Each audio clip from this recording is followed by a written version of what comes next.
شهر رمضان الذي أنزل فيه القرآن.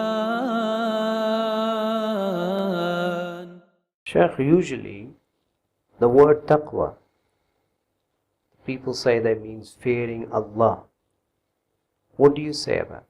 Well, taqwa is a beautiful word of a beautiful language, Arabic, and it has got a very deep and wide meaning, but specifically it means God consciousness.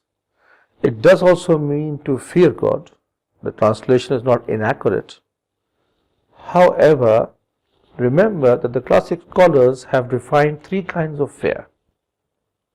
One is the fear of a coward or a child. Some people, they're afraid of the smallest things, meaningless things.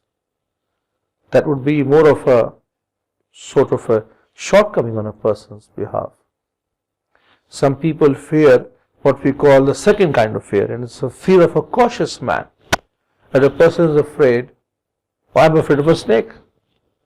I'm afraid of an electrical wire which is bare of insulation, and it's a live wire. That will be the fear of a cautious man. When Musa alayhi salam, he throws his staff down and it becomes a snake, he steps back. Allah asks him not to fear because it is of course something which any sensible man would do.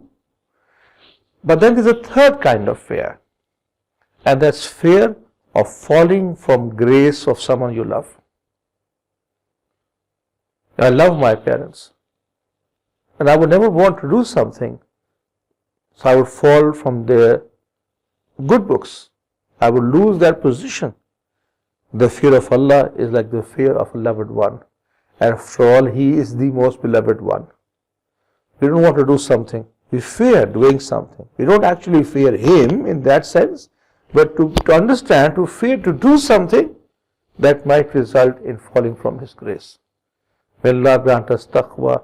And this dua, with this dua and this answer, the Prophet ﷺ used to pray that give me enough fear that it should become a war between me and all evil.